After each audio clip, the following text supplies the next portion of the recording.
Can you talk about the bond, the trust between teammates, how does that translate to the fire service? How do you trust someone?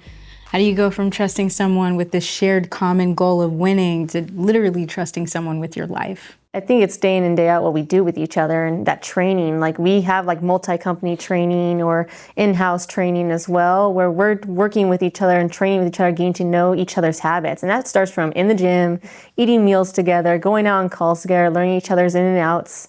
You're developing that trust throughout your whole career. And what they went through is what you went through. And we've all gone through the same pathway, same tower, academy, 5 a.m. mornings, body aches. We know what that mental fortitude looks like. And knowing that they went through what we went through and they got to hear and had that mental fortitude like we were talking about, it makes you trust them more. And that keeps developing throughout your whole career.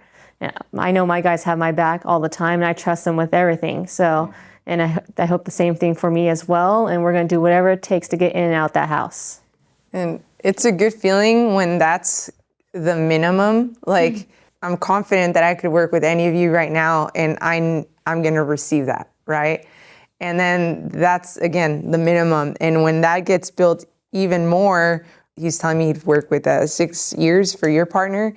I've worked with my partner for 2 years and their bond is going to be pretty strong. Mine will eventually get there, but when you create those bonds and you're coming on and you know them even before the job and all of that, it's like you can finish each other's like sentences. You can anticipate their moves. If we go on a fire, we talk about certain strategies and tactics and all of that. I know that my partner is going to set something up for me and I'm going to set something up for them. And it's just going to make everything be more efficient. And that's, at the end of the day, it's like, we're doing this together and we want to just do it as best as we can for the overall goal, which is, again, helping out the community. Well, they said it all.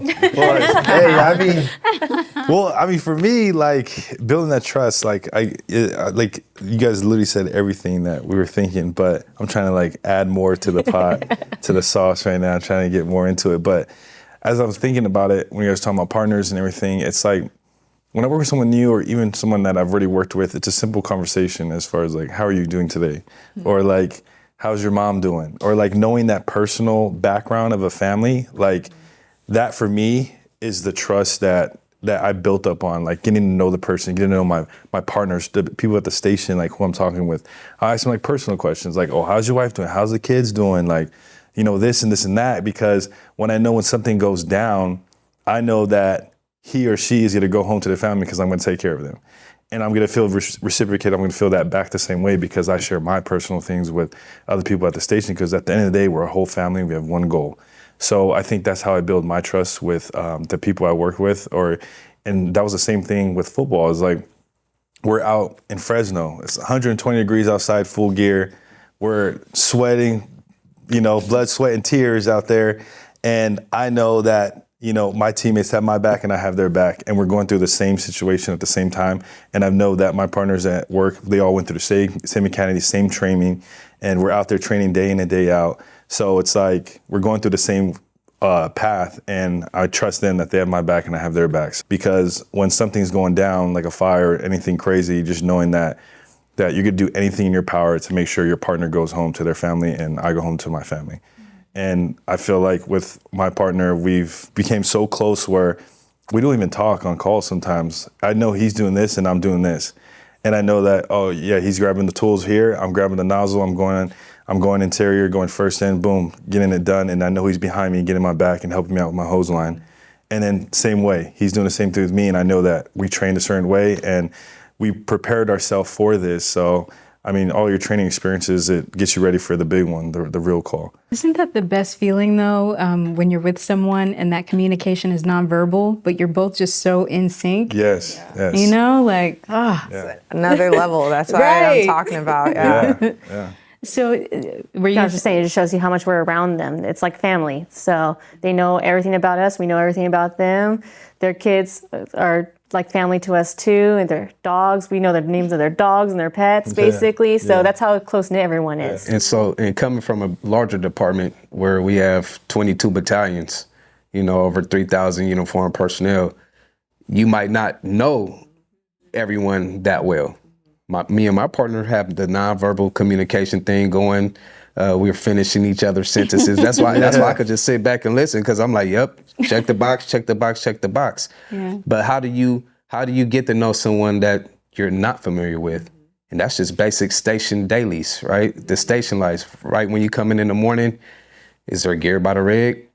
We're doing chores together, cleaning toilets, singing songs, right? Making coffee. If a guy comes into my station or a girl comes into my station and they're just sitting on the blue chair or not taking care of their equipment or trying to take care of the coffee, the little things in life. It's the little things in life that count, right? And then after we have lineup, we're going to go work out. We're going to go PT, whether it's a team activity, a team sport, or hit the gym, or we're going to do some type of physical activity. We're going to make sure we go out and do that, right? And throughout this time, we're building a bond, right? And we're getting to know one another. We're getting to know one another's strengths and weaknesses, especially when we do team building activities. And then we'll drill, we'll practice. It's all constructive. It's all positive, because we know we have to rely on one another, And it's a beautiful thing when you just see it work. And then by the end of the day or halfway through the day, that individual might be like, hey, I want to bid here. We have a good thing going here. Yeah. I want to work with you. Yeah. Or come over to where I'm at. Yeah. Let's do a TX. Let's trade. Or, I've never been part of a fraternity before, in the university, because I always had my athletic teams to gravitate to. But this is the #1 fraternity in the world right here. I'm telling you. Right on.